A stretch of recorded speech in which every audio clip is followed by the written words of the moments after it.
Mi hijo vendió su casa y le dio a su esposa $700,000 para que los gastara en lo que quisiera. Luego vinieron a vivir a mi casa como si fuera lo más natural del mundo. Yo dije que no. Y mi nuera me abofeteó delante de los vecinos. Ese mismo día llamé a mi abogado. Cuando recibieron la citación judicial, mi nuera entró en pánico al darse cuenta de que la justicia se les venía encima. Antes de continuar, suscríbete al canal y escribe en los comentarios qué hora es donde tú estás. El teléfono sonó justo cuando levantaba el tenedor para llevarme un bocado a la boca.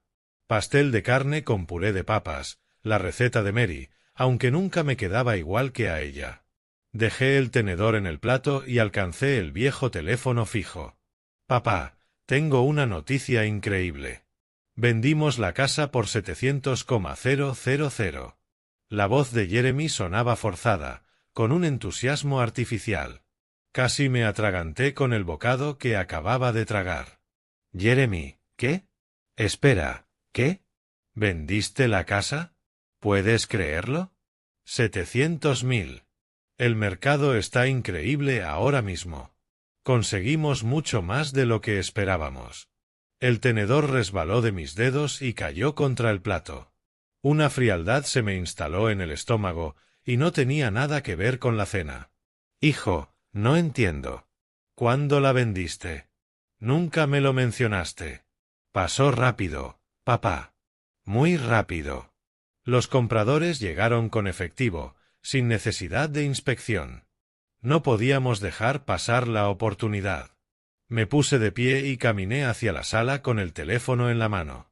Sentía las piernas inestables. ¿Y ahora dónde van a vivir? Hubo una pausa. De fondo escuché ruido de tráfico, incluso el golpe de una puerta de coche. Ya lo resolveremos, papá. No te preocupes por nosotros. Lo importante es que hicimos esta ganancia increíble. Pero, Jeremy, esa era tu casa. Tú y Lorie la compraron apenas hace 3 años. Sí, y ahora hicimos una fortuna. Lorie está emocionadísima. Ya habla de todas las cosas que por fin podemos permitirnos. El frío en mi estómago subió hasta el pecho. Me dejé caer en el sillón, frente a la fotografía de Mary en la repisa de la chimenea. ¿Cosas? ¿Qué tipo de cosas? Ya sabes cómo es Lorie. Está pensando en muebles de diseñador, quizás ese Mercedes que tanto quiere. Y también encontró un paquete de vacaciones en un spa increíble. Jeremy, mi voz salió más dura de lo que pretendía. ¿Y qué hay de los $300,000 que yo te di para esa casa? Silencio. Tan largo que pensé que la llamada se había cortado. Papá, estoy aquí. Hijo, escucha. Papá, tú nos diste ese dinero. Ahora es nuestro dinero. Podemos hacer lo que queramos con él. Las palabras me golpearon como un puñetazo. Miré el rostro sonriente de Mary en el marco plateado, recordando como siempre decía que Jeremy tenía buen corazón, que solo necesitaba guía. Ese dinero era un préstamo, Jeremy. Lo hablamos. ¿Préstamo? No recuerdo haber firmado ningún papel. La mano me temblaba al sujetar el auricular. No necesitabas firmar papeles. Eres mi hijo. Me prometiste que me lo devolverías cuando pudieras. La risa de Jeremy no sonaba en nada al muchacho que yo había criado. Papá, eso fue solo hablar. Ya sabes cómo son estas cosas en familia. Además, no necesitas el dinero. Tienes esa casa enorme, tu pensión, el seguro de vida de mamá. Jeremy, confié en ti. Y deberías alegrarte por nosotros. Tu hijo por fin está saliendo adelante. ¿No es eso lo que quieren los padres? Me levanté de nuevo y caminé hacia mi estudio. El cable del teléfono se estiraba al máximo. Abrí a la fuerza el cajón de mi escritorio y saqué la carpeta manila que guardaba allí. Jeremy, tengo los registros bancarios justo aquí. 300.000 retirados de mi cuenta de jubilación en junio de 2021. Dijiste que era para tu casa soñada y que me lo devolverías. Papá, déjalo ir. Somos familia. La familia se ayuda. ¿Ayudarse? ¿Y quién me ayuda a mí? ¿Qué pasó con cumplir tu palabra? Mira, tengo que colgar. Lorie me espera en el coche y tenemos cosas que hacer. Gracias por ser comprensivo con esto. Jeremy, espera. El tono de llamada zumbó en mi oído. Me quedé de pie, sosteniendo el auricular muerto y mirando los documentos bancarios esparcidos sobre mi escritorio. 3 años atrás, esos mismos papeles representaban esperanza, amor, confianza. Ahora eran evidencia del mayor error de mi vida. Dejé el teléfono en su base y recogí la documentación. Mi firma lucía confiada, segura. La de Jeremy estaba allí también, no en papeles oficiales, sino en la tarjeta de agradecimiento que me dio después. Papá, eres el mejor. Definitivamente te lo devolveremos. Con cariño, Jeremy y Lorie. Las palabras se nublaron bajo la luz de la lámpara de mi escritorio. Afuera, el viento de octubre golpeaba las ventanas de mi casa vacía. La tarjeta temblaba en mis manos. La letra de Jeremy apenas había cambiado desde la infancia, esa misma caligrafía apresurada que veía en sus tareas escolares o tarjetas de cumpleaños. Pero ahora esos trazos se sentían como mentiras escritas con tinta. Abrí de nuevo el estado de cuenta de junio de 2021. Allí estaba, el retiro de 300,000 de mis ahorros de jubilación. La transacción más grande que había hecho en mi vida. Y lo hice sin dudar. El recuerdo me golpeó con fuerza. Aquel domingo de finales de primavera, ventanas abiertas, pájaros cantando en el patio trasero. Jeremy y Lorie sentados en mi mesa de cocina, su mano sobre la de él mientras me explicaban la situación. Papá, encontramos nuestra casa soñada, pero nos faltan 300,000 para el pago inicial. Yo estaba preparando café, el mismo Maxwell House que aún tomo cada mañana. El aroma llenaba la cocina mientras escuchaba la voz esperanzada de mi hijo. Los vendedores quieren cerrar rápido, añadió Lorie con una sonrisa brillante y agradecida. Nunca te hemos pedido algo así, pero no sabíamos a quién más acudir. Recuerdo haber dejado la cafetera sobre la mesa y mirarlos, tan jóvenes, llenos de sueños y posibilidades. Jeremy se mostraba nervioso, jugando con su anillo de bodas. Lorie alisaba su cabello una y otra vez, como hacía cuando quería causar buena impresión. Por supuesto, hijo. Los ayudaré. Esto es por tu familia. El alivio en el rostro de Jeremy fue inmediato y genuino. O al menos eso creí. Se levantó y me abrazó, algo que rara vez hacía ya. Papá, eres el mejor. Te lo devolveremos, lo prometo. Sé que es mucho dinero. No te apures, Jeremy. Lo importante es que sean felices. Tú y Lorie merecen un hogar hermoso. Incluso a Lorie se le llenaron los ojos de lágrimas aquel día, dándome las gracias una y otra vez. Me llamó el suegro más generoso del mundo. Esa noche me serví un whisky, algo que rara vez hacía entre semana. El líquido ámbar ardió en mi garganta, pero me pareció lo apropiado. Todo ardía ya. Aquel día de 2021 me había sentido el hombre más afortunado del mundo. Mi hijo necesitaba ayuda, y yo podía dársela. Mary habría estado orgullosa. Siempre había creído en poner a la familia primero. Pero ese Jeremy agradecido, respetuoso, que hacía promesas, ¿dónde había quedado? ¿En qué momento se convirtió en este extraño que se burlaba de mi confianza y llamaba necedad a mi generosidad? Me acerqué a la ventana, mirando la calle oscura. La luz del porche de los Johnson estaba encendida, y alcancé a ver a Harold Jenkins revisando su buzón, aunque ya pasaban de las 9. Gente normal llevando vidas normales, probablemente sin imaginar que sus propios hijos pudieran traicionarlos de esa manera. Los documentos bancarios parecían más pesados al levantarlos de nuevo. Ya no eran simples papeles, sino pruebas de mi ingenuidad.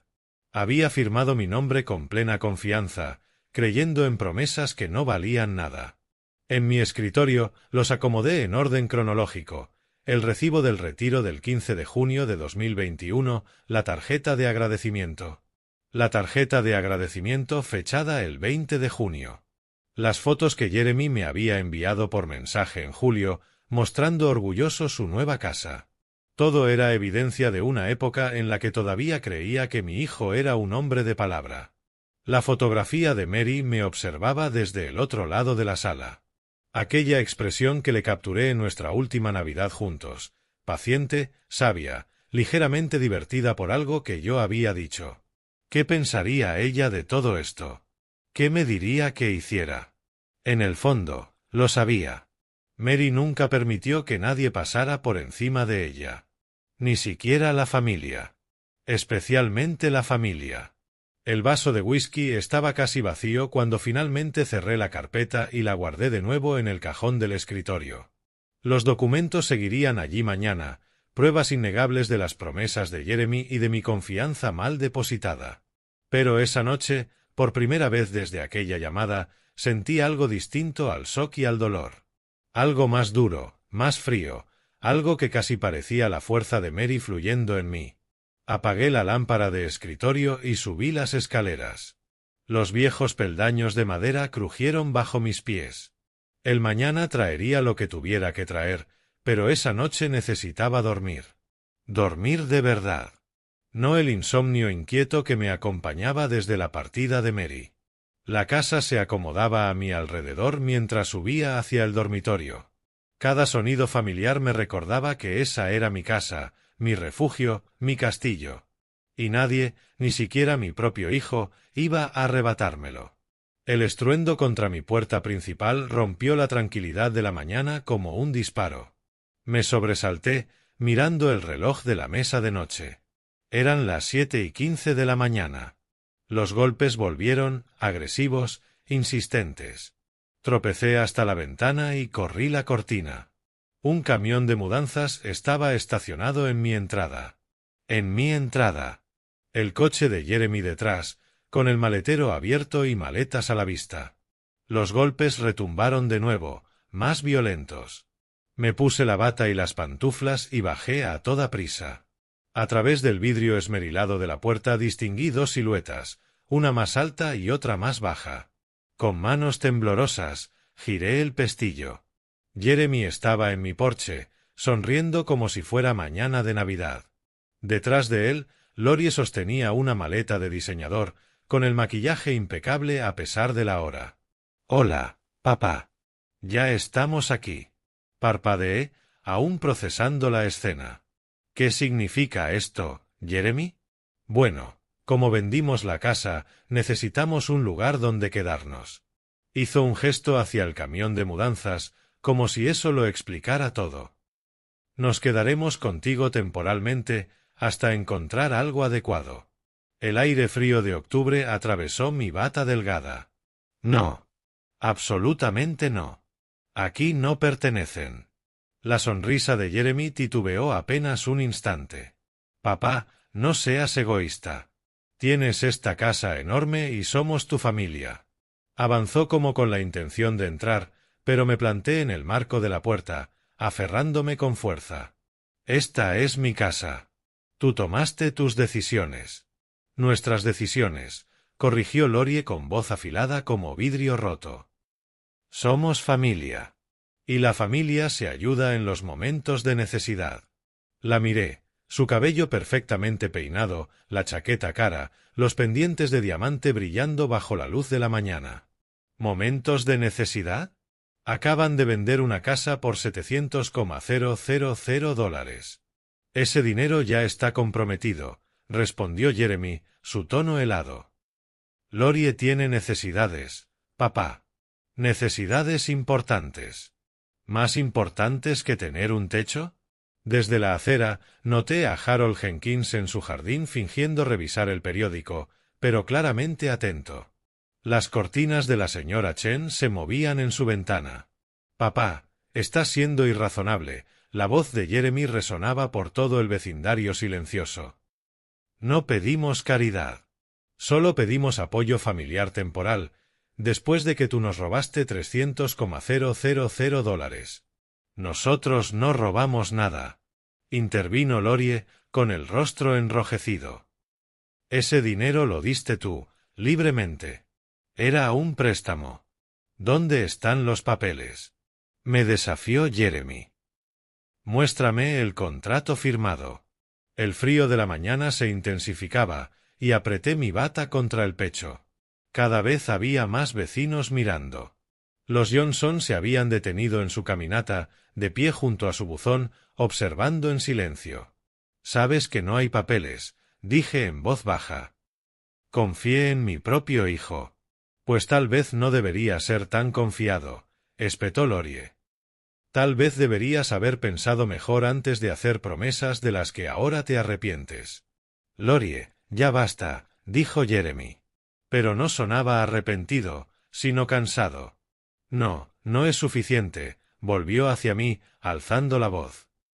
Eres un viejo egoísta sentado en esta casa enorme, solo. Nosotros somos jóvenes, tenemos toda la vida por delante, ¿y quieres que suframos por tu arrepentimiento? Harold se había acercado más, sin disimular ya.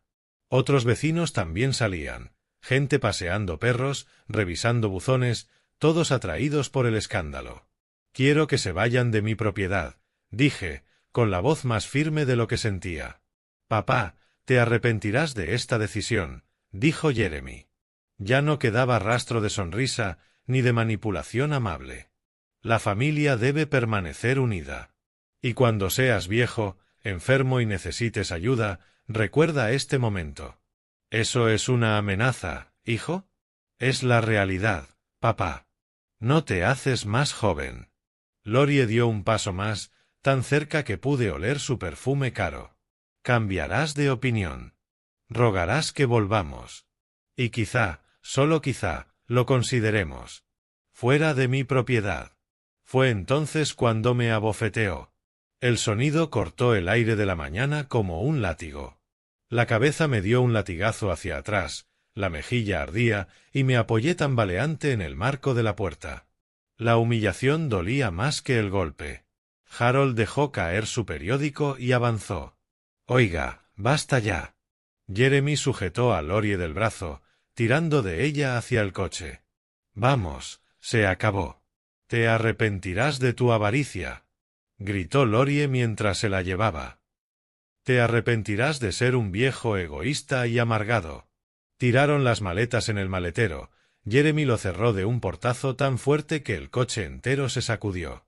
El conductor del camión de mudanzas, que había permanecido en su cabina todo el tiempo, encendió el motor.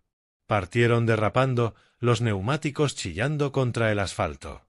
Harold se acercó con el rostro marcado por la preocupación. Me llevé la mano a la mejilla ardiente, consciente de que medio vecindario había presenciado cómo la esposa de mi hijo me agredía en mi propio porche. El aire de la mañana se sentía más gélido, pero permanecí de pie en el umbral, mirando cómo el coche desaparecía en la esquina. Harold se aproximó despacio, su rostro curtido surcado de preocupación. Detrás de él, los vecinos no se movían. La señora Chen estaba ya en su porche, y los Johnson seguían junto al buzón. «Willard, amigo, hiciste lo correcto», dijo Harold, con voz firme pero amable. «No dejes que te hagan dudar». Me toqué la mejilla donde había impactado la mano de Lorie. El ardor se apagaba, pero la humillación ardía más profundo. 35 años criando a Jeremy, dándole todo lo que pude, y así terminaba, con su esposa golpeándome delante de mis vecinos. «¿Viste lo que pasó?», le pregunté a Harold, aunque ya lo sabía. «Cada segundo».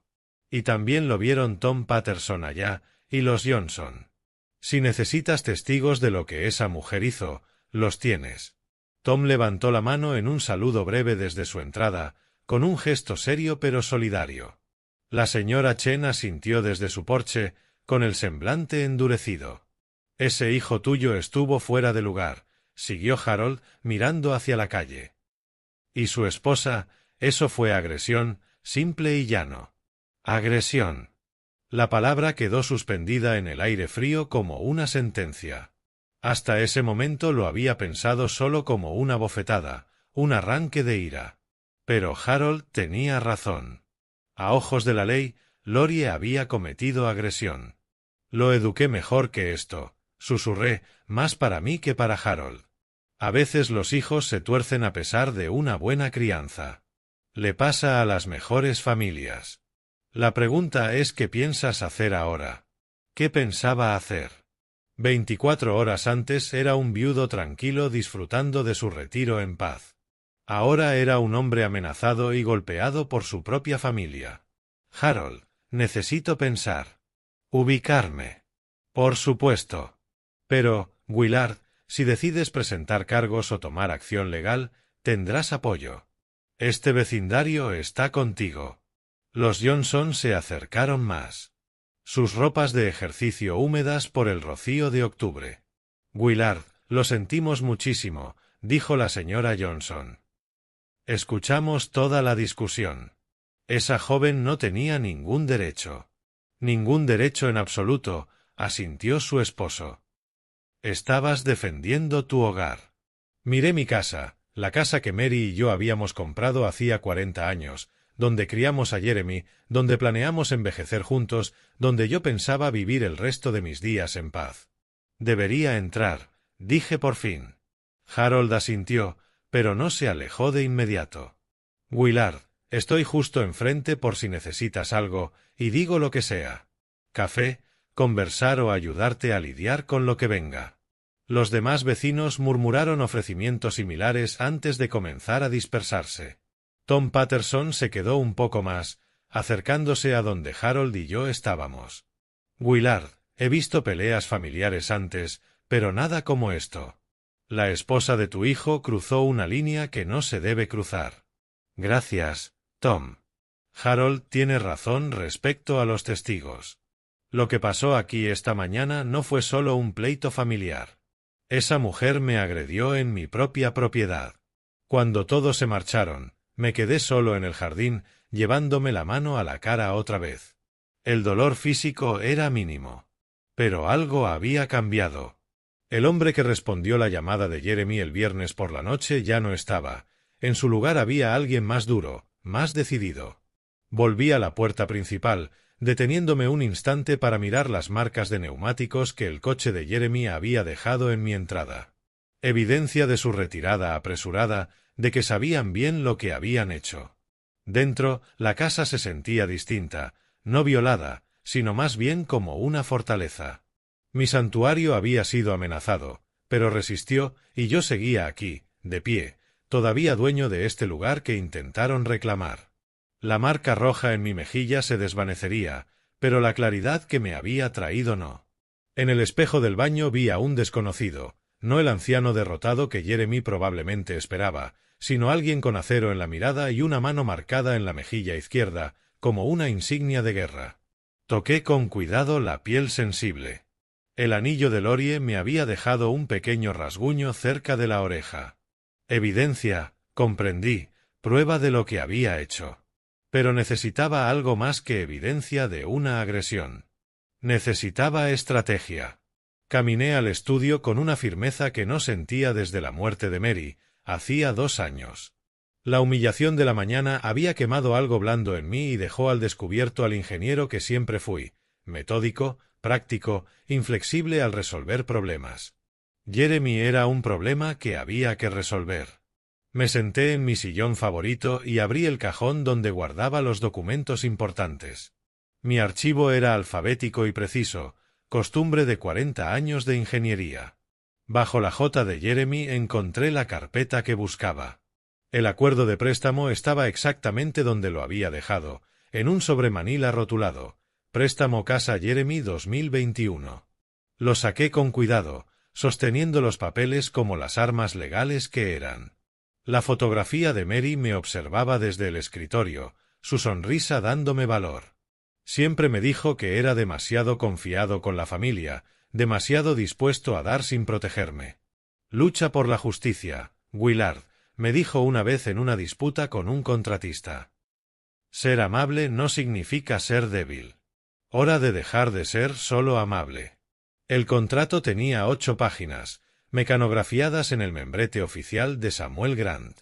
Me puse las gafas de lectura y examiné cada cláusula, cada párrafo, cada palabra que Jeremy aceptó cuando firmó hace 3 años. Monto principal, $300,000. Plazo, 5 años, con pagos a partir de enero de 2022.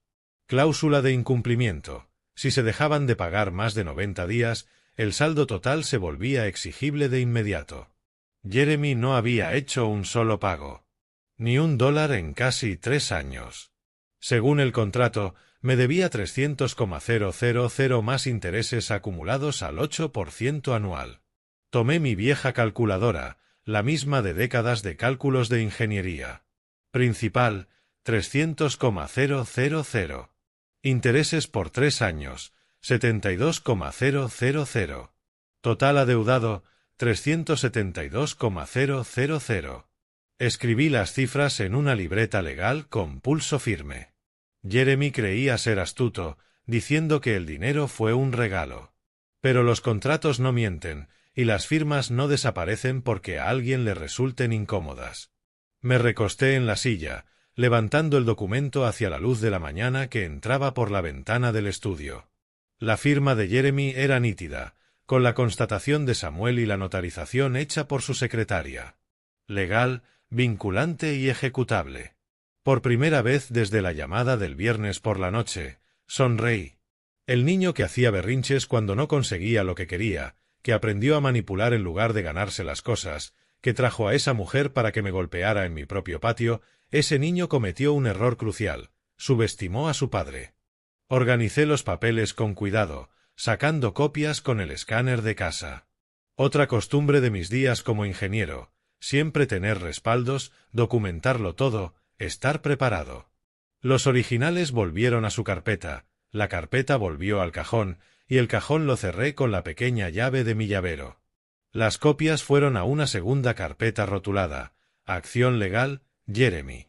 Afuera se oían los sonidos normales de un sábado por la mañana, cortadoras de césped, niños jugando, perros ladrando, la vida continuando como si nada hubiera cambiado.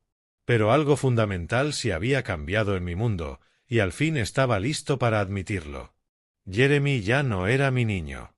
Era un hombre que le robó a su padre y permitió que su esposa me agrediera. Era alguien que necesitaba aprender que los actos tienen consecuencias. Volví a mirar la foto de Mary, imaginando su aprobación por mi enfoque metódico. Se casó con un ingeniero, al fin y al cabo. Sabía que yo era capaz de más que simple bondad. El teléfono descansaba en el escritorio, con el número de Samuel Grant en la memoria. Pero aún no. Primero tenía que planear exactamente qué quería obtener de este enfrentamiento. La venganza es un plato que se sirve frío, solía decir Mary, aunque lo decía bromeando sobre las obras de la cena. El contrato se sentía sólido en mis manos, un puente entre las promesas de Jeremy y su responsabilidad, entre sus suposiciones y la realidad. Me hundí un poco más en el sillón y empecé a leerlo de nuevo, esta vez buscando cada ventaja, cada herramienta legal a mi disposición.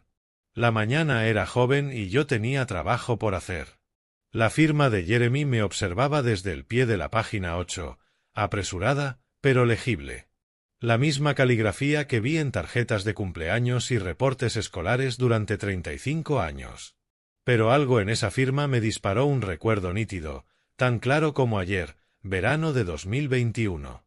La oficina de Samuel en el centro, las sillas de cuero aún con el calor de la tarde, los diplomas acomodados con precisión en paredes de caoba. Jeremy jugueteaba con su anillo mientras yo explicaba por qué necesitábamos documentación.